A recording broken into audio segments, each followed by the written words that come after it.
name is Sandy, and she's a Appaloosa mare, and she's 21 years old. Her name's Sugar. She's 16. I guess the thing I like most about riding is the relationship I have with my horse and all the fun that I have with my friends. We've done 4-H, NWPRA, and we've tried Moxies, and she's a nice mare. I like the jumping. You just jump right over and you get this big adrenaline rush and I like jumping. get thrown for it, and I love it. Probably the closest to flying I've ever felt. I like to stay under control and know I have it.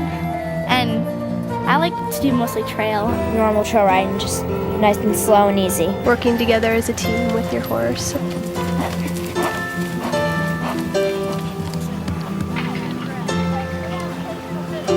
The challenge, getting a good race in, and working with my horse. Oh, it's wonderful.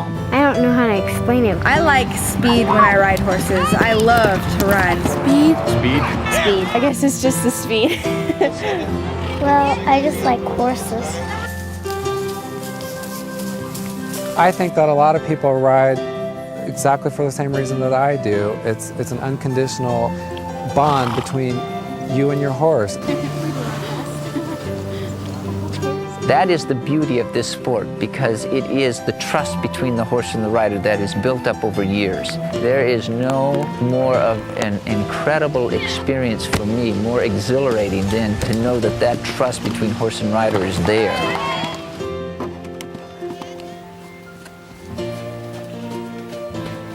Whether a quiet ride through mountain forests or a competition of speed and agility, riding is a celebration of oneness with another creature, a trusting, a sharing of power, and a lending of strength and speed and risk.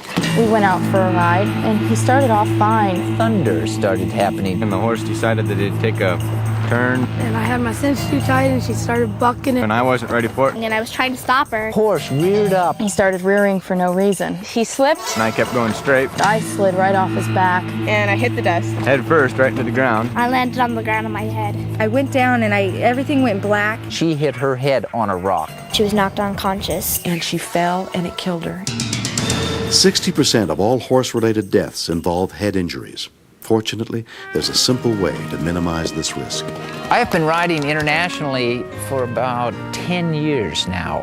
And last year, warming up for the big fall 3-day back east, I and Sanskrit, the horse that I rode in the Olympic Games, had an outstanding round going. We were about 3/4 of the way around, went into the water well, then we had to take a sharp left.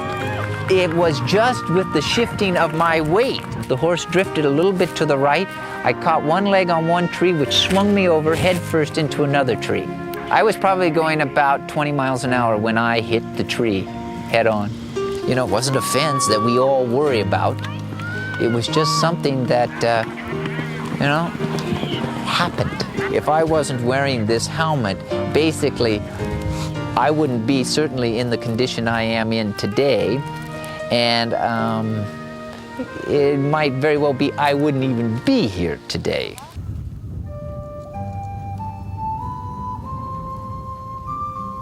I was found unconscious in the arena, and I had probably been there for about 30 minutes before they found me. And the groom immediately called 911, and the rescue unit came and took me to the hospital, and I was unconscious for probably about 12 to 14 hours. I was in the hospital for 5 weeks, and when I was released, I had severe short-term memory loss. Because of the injury, I also lost coordination, and they had to reteach me how to walk again. When I first started to come back, I didn't even know that I rode. And my customers were, of course, panicked over that. It's like, geez, here our trainer doesn't even know he rides. Thinking back on the whole situation and the injury, I had been riding for 20-some years and training for about 10 years. And it's one of those things that, you don't think it's going to happen to you. You hear about it, but, it's not going to happen to me. You think you're immune to it. And I'm living proof. It happened to me.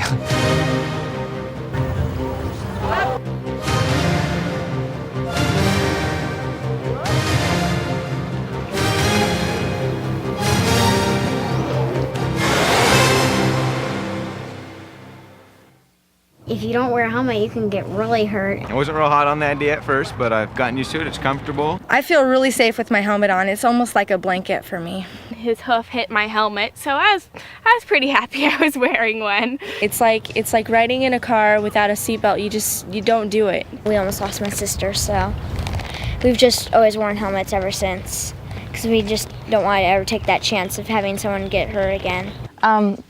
I always ride in a helmet, every time, every ride, every horse, no matter how well I know them, no matter how quiet a ride I'm expected to have.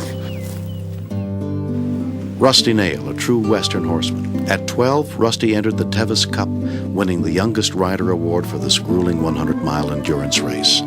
He began training horses in his early teens. And when he was about 18, 19 years old, he started training stock horses and then specialized in the cutting horse. I think his reputation was very good. He's a very well-known person. There was sometimes 5 horses in the barn, sometimes 21 horses in the barn. He'd ride probably 6 or 8 hours a day. Rusty participated in most of the competitions on the West Coast, making semifinals in Fallon, Nevada, and top 3 riders in Ogden, Utah in the fall of '92. Just a week before his life was dramatically altered by his choice to wear a baseball cap when riding. The horse went up with him and we feel went over backwards with him and he hit his head. I was in home for about 3 months. Passing out a little longer than that. A typical day for Rusty is very different now. He goes to Easter Seals to class and works very hard all day long as far as his therapies out there and the class work that he does as far as working on memory, cognition, problem solving. He's now in recovery and intends to recover to a point where he will be able to ride again, and he hopes to be able to train again, but we don't know that will ever happen. I didn't think it was important for me to wear them then, but I do now. Yeah, I think that Western horsemen feel like that it's not needed, it's not macho. It's been tough just because I can't walk on my balance anymore. And I can't wait till I get better. But I haven't lost that hope yet. I still think that I'm gonna get better. I believe in my recovery. But I don't know. Dr. Jane Summers, assistant clinical professor of medicine at the University of Colorado Health Sciences Center, had been practicing internal medicine for 6 years. Her involvement with horses began in junior high school and included trail riding, breeding, and showing. And I just went out for a Sunday morning ride. We were just walking. And I remember turning the horse to the left, and that's when she went down on her knees, I was told. She reared. That's when I got knocked out on the ground, and I remained in a coma for 3 weeks. It was 3 years until I could shower standing up, and it was 4 years until I could talk without having to sit down, because I couldn't concentrate on my standing balance and what I was saying at the same time. It became a reality that I was impaired and I wouldn't be able to go back to medicine. And it's easy to get around a driver's license, but you can't get around treating patients. Before her brain injury, Jane was an avid 4-season runner and described herself as the typical obsessive-compulsive physician. Now I have the normal life of an 85-year-old woman. What most people don't realize is that the brain sitting in your head, in my head, is about the consistency of not quite set Jell-O. That's why it is so fragile and can be damaged so easily. I had all sorts of plans for the future, and they changed just in a moment of a split second because I was not wearing an SEI-approved riding helmet. The Safety Equipment Institute, or SEI, certifies riding helmet models which meet the current American Society for Testing and Materials F1163 standard for equestrian headgear.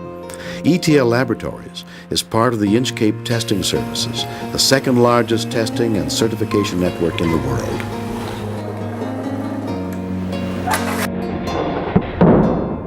A helmet absorbs energy by crushing. As it's doing that, it slows down the process of stopping so that everything has time to come to a stop at the same rate. If you're falling unprotected and your head hits the ground, your head will stop so quick that the brain can collide with the inside of the skull, and that can cause brain damage, bruising, breaking of blood vessels in the brain. To receive SEI certification, helmet models must meet stringent requirements of ASTM F1163. 300 Gs is the internationally accepted threshold for serious brain injury, so in each of 4 impacts, the helmet must not allow more than 300 Gs to pass through it. Even a fall from only 3 feet, if unprotected, can result in acceleration of over 300 Gs. On top of a horse, the rider's head is at least 6 feet above the ground. If your helmet sustains any impact or you have a fall while you're wearing a helmet, you should return the helmet to the manufacturer for inspection. The helmet may have been damaged, but as this one shows, that damage may not have been visible. Hunt caps, older helmets, and items of apparel are not SEI approved. They are not designed to absorb energy, and they are obviously inadequate protection for your head. I would be back practicing medicine probably in a short period of time after my accident if I had been wearing an SEI approved helmet.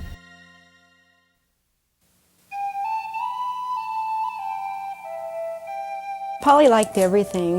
There was babysitting, there was sign language, and a couple different events like bowling, ice skating, roller skating, and horseback riding. So they were always kind of a fantasy to ride this beautiful creature.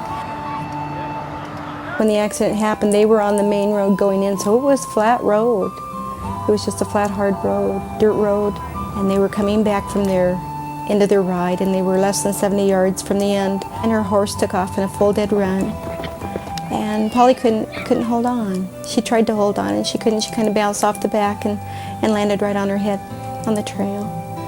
And she never regained consciousness. The loss that we have is so incredible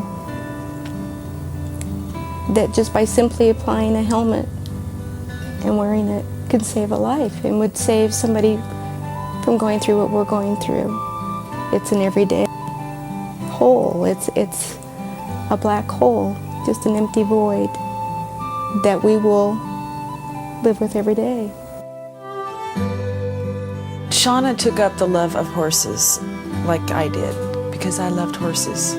She loved riding. I mean, her love of life were horses, you know. Shauna was riding since she was about 6 years old. She was 14. She's been on all different kinds of horses. She's been on young horses, old horses, small horses, big horses. She's been on draft horses. Silver was an 8-year-old registered Arab, but he was very gentle.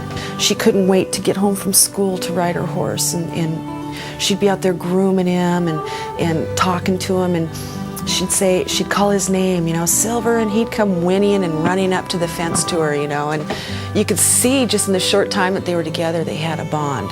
The neighbor was riding her horse, and Shauna was riding Silver in our field, right in our field. I mean, it was our field, at our house. I mean, she wasn't going down the road or anything. She was in a hay field. One minute she was looking at Shauna and she was running around the field, and the next minute Nicole looked over and Shauna was down. I never bought the horse thinking that Shauna would die from a fall, and I never ever entered my mind that Shauna would get killed on a horse. It never entered my mind to have a helmet on, and I would say to anybody to wear a helmet, because if I had to do over, I would do it. And it's not, you know, and now it's too late for me. You know, I can't have, my daughter's gone. Sunset was, she just finished her 7th grade year at a junior high. She'd been very active in 4-H, and she had a lot of opportunities coming up in 4-H. She loved her horse. She would, she'd give up anything for her horse. It was a beautiful sunny day, and they were doing things that they had done before, and they were just having fun. They were out here giggling and laughing and taking turns. I heard this very loud crack. I landed on my head. Apparently, the horse bucked and decided to turn at the same time. And when she came off head first. There was the loud crack that I heard was her head hitting the ground. I was wearing a helmet because we always wore a helmet. It was just something that we always did. You know, I wasn't even wearing jeans, but I grabbed the helmet on the way out of the barn. My mom said girls wear helmets, so we wore the helmets. She's 16 years old now. She's considering veterinary science in college. Things that one slip off of a horse that spring afternoon could have ended all of that. Before the horse comes the helmet. I have my daughter here today, a beautiful young lady, and that could have been changed entirely because of her accident if she had not had her helmet on. Every time, every ride, wear an SEI helmet. There's no doubt about it. SEI helmets work. After the United States Pony Club made ASTM SEI headgear mandatory, they experienced a dramatic reduction in the number and severity of brain injuries. You can have a severe brain injury even if you're at a standstill or even if the horse is just walking. The force of just falling off the horse is enough to cause a severe brain injury. Many of the injuries that we see are just in the rider's own backyard. The horse could spook for any reason. At first, the person may be unconscious or in a coma, and then they may never wake up from that. When they wake up, they may have symptoms like head injury or blurry vision, trouble with balance or coordination, trouble with their memory. It's very common. Difficulties with speaking, walking, balancing, or for instance climbing or riding a bicycle would be very difficult. To date, the ASTM SEI approved headgear is the best helmet available that an equestrian can purchase and wear. The key is wear. Well, unfortunately, my experience with head injury is not just as a doctor, but also as a family member of a head injury victim. My sister Laura fell off her horse and sustained a severe head injury and died about a week later. Now, unfortunately, Laura wasn't wearing a helmet when she fell off. Now, Laura was an expert rider. She'd been riding for over 20 years. She rode dressage, and when we found her, she was 15 feet from the barn. And so we really think that her fall was probably from a standstill, or at most while walking. And I think this just goes to highlight that you don't have to be galloping or jumping to have a severe head injury. It can occur, even while you're standing still. And certainly it can happen any time. I know certainly Laura never expected it. And it just goes to emphasize you have to wear your helmet all the time. Thankfully, current ASTM SEI certified helmets are designed for comfort and practicality. With removable liners, air vents for ventilation, fitting pads, or even an air pump liner to ensure a perfect fit every time. ASTM SEI hats come in a variety of styles. Some weigh less than 11 ounces, and colorful covers add individuality. The jaw strap should be securely fastened so that it touches the skin. ASTM SEI approved headgear should fit snugly but comfortably, so it cannot be rocked out of position forward, backward, or side to side. The skin or eyebrows should move when the helmet is rocked from front to back, and the helmet should sit level from front to back. Choose the SEI-approved helmet which best fits your riding style. Fit it properly and wear it every time, every ride. You can't be 100% sure that your horse is going to be safe, and they can even stumble like we stumble and you can go off. No horse is 100% bomb-proof. It's when the quickness of that horse comes along that's where we get caught. I think that if I had been wearing a helmet, that I would have probably just fallen and been fine, gotten back up and got back on the horse and finished my work. If I had to do it all over again, I'd wear a helmet. I assumed everything would be all right. And that's one thing as far as horseback riding that I've learned now that you can't assume. My kids are my life, and my life has been severed, when Shauna died. And it makes me just really, really grateful that we had someone to tell us that the helmets were important. And I wish all these other people had someone to do that for them. I would tell every rider that every time you get on a horse, let's be safe, not sorry, and make sure that you have your ASTM helmet on when you get on. Your head's the only one you've got. Foolish not to protect it. Oh. Right, Rex?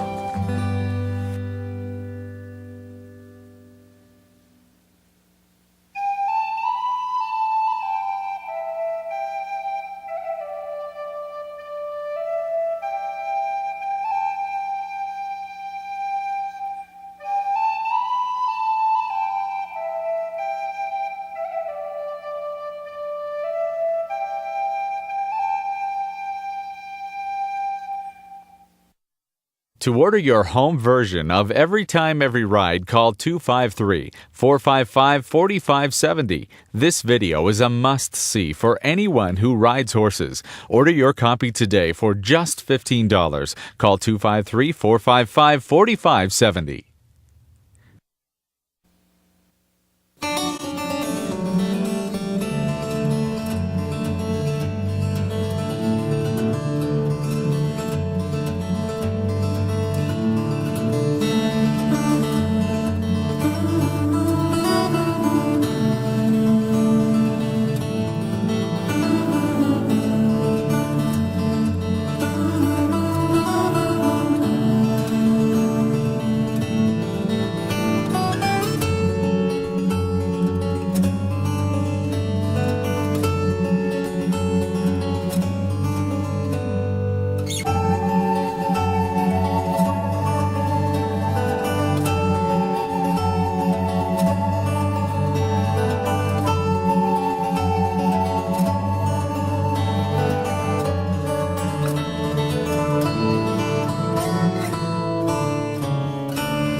Welcome on your personal tour of the Institute for the Training of Horse Owners. I'm Dr. Ann Swinker from Colorado State University. Come on inside, I'll show you around. Are you aware that horse folks sometimes have a bad image, not only from animal activists, but also from extension educators, advisors, even the general public? But sometimes that bad image is well deserved. Here at the Institute, we provide educational sessions for people interested in horses to become full-fledged, knowledgeable horse people. Let's peek in on a workshop being presented today by Dr. Jeff Goodwin from the University of Idaho. This is one of our more popular workshops entitled 8 Ways to Better Your Youth Horse Program. Oh, we're just in time. Dr. Goodwin's ready to start. Rules and ethics. First of the 8 ways to improve your youth horse program is found in the concept of rules, and holding those rules of your youth horse program activities in very high regard. I want a good clean fight and no hitting below the belt.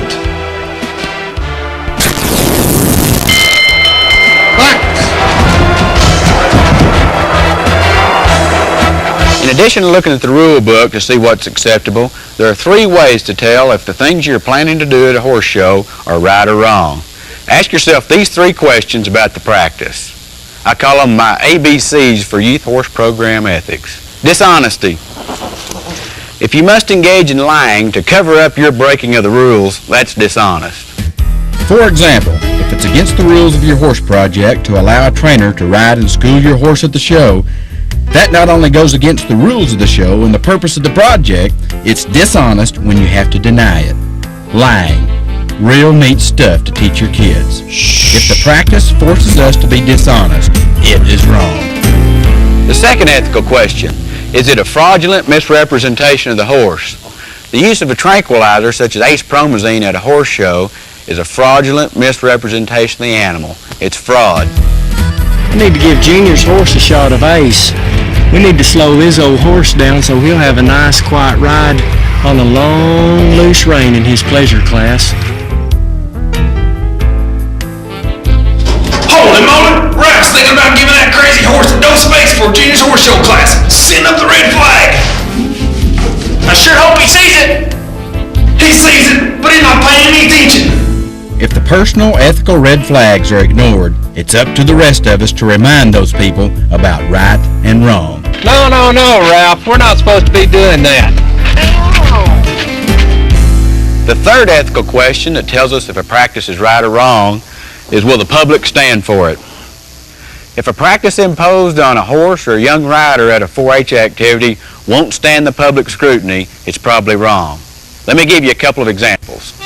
If someone were to tie their horse's head up high and short for 2 days and 2 nights, in order to tire and slow the horse, thus getting the horse's head down in a performance class at a horse show, the public would be offended and outraged.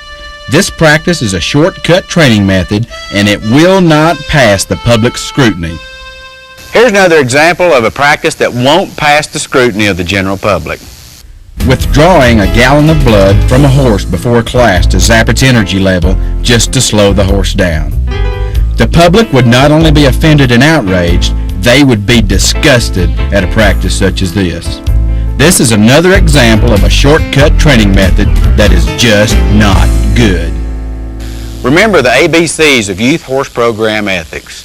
These 3 ethical questions can tell you if something done to you or your horse is right or wrong. A, is it dishonest? B, is it a fraudulent misrepresentation of the horse? And C, will it stand the public scrutiny? If any of these 3 ethical questions are answered yes, something wrong is going on. These 3 questions show us that there's a definite line in the sand being drawn here, a line we should never cross. If any of these 3 questions are answered yes, the red flag ought to go straight up. Run up the red flag again! Second on the list of 8 ways to improve your youth horse program is to get a handle on parent involvement in the project and foster and promote appropriate parent and adult involvement. The Soapbox Derby and the Pinewood Derby and Cub Scouts can get a bad rap when moms and dads do too much of the work for their kids. If a parent gives his son a model car for a present and then won't let the son put it together for fear that he'll mess it up, what has the son learned? Nothing. Let's not let this model car example be how we operate our youth horse program. Afraid you're gonna mess it all up. Look familiar? It's hard for parents to step back and let their kids learn from their own mistakes, but when kids are involved in a youth development activity, any youth development activity, whether it's baseball or horse shows, youth development is the prime objective, not winning. And what's the parent's role in all this? The parent's role is teaching and coaching, not doing the work for those young people. But that doesn't condone excessive sideline coaching. And now, a word from our commercial sponsor, Mach 2 Supersonic Bullhorns. Barrel raiser up. Put your hand down! Put your hand down! Sit up! Push her! Push her! Come on, push her! Push her now! Go! Kick her! Go!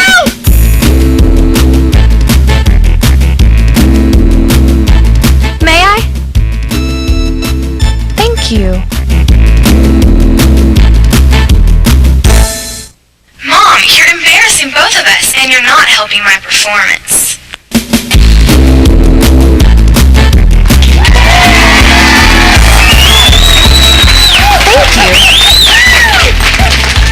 The Mach 2 Supersonic Bullhorn, for when you need to take the bull by the horns.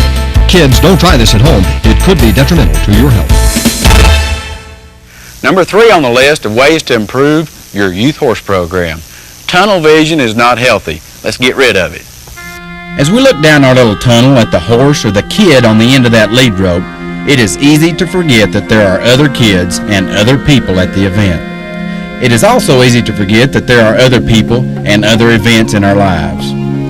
There is a bigger and more important world out there, and that world does not revolve around the horse show or rodeo. In short, tunnel vision can cause a warped mind. Number 4 on the list of ways to improve your youth horse program is to remember that shortcut training methods don't work in the long run. Example of what we're talking about here is excessive lunging of a high-strung horse just to slow it down. Don't get me wrong though, appropriate lunging of a horse is perfectly acceptable. For example, If your horse hasn't been ridden for a while and you lunge him for 30 minutes to take the edge off before you saddle up to ride, that's perfectly acceptable. However, excessive lunging for hours to tire the horse just before competition, to exhaust the horse and get a quieter ride, is a shortcut. Long-term excessive lunging will cause joint breakdowns and severe lameness and a reduced useful life of the horse. Don't cram a year's worth of training into the day before the show. Another couple hours ought to do it. Trot. Shortcuts are not good.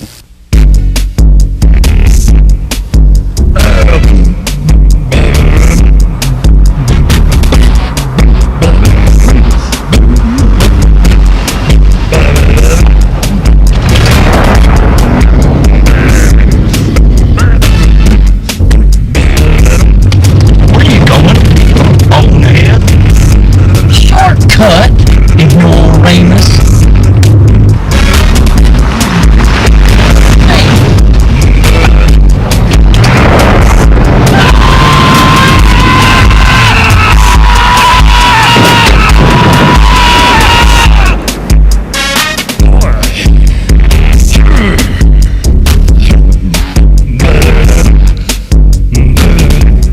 Real nifty shortcut.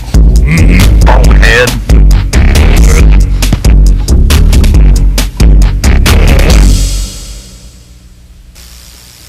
Number 5, get a handle on competition. Some people say that there are two kinds of people. People that believe that competition is harmful to kids, and there's people that believe that competition is necessary for youth development. Guess what? Competition out of control is the real culprit. And misdirected competition, think of it like this. In the sport of sumo wrestling, the objective is to go toe-to-toe with your opponent and knock that opponent out of the ring.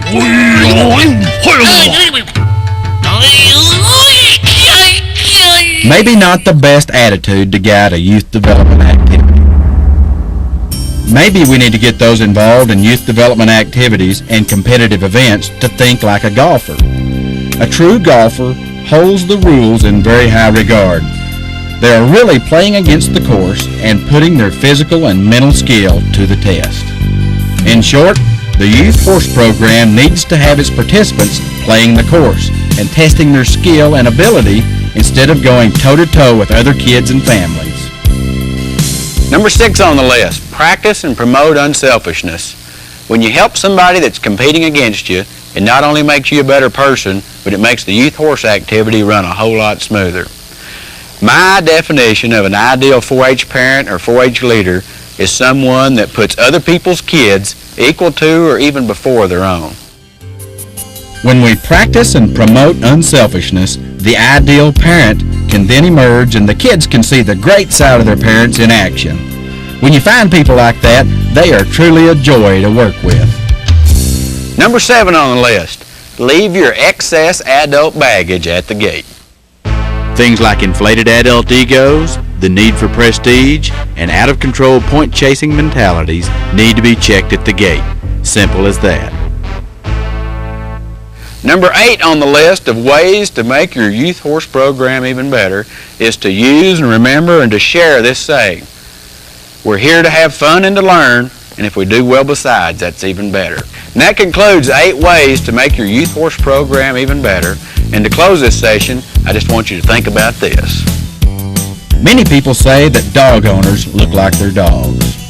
And many times that may most certainly be the case. If the horse owner must assume some attribute of their animal, make sure it's a desirable attribute. Don't be one of these.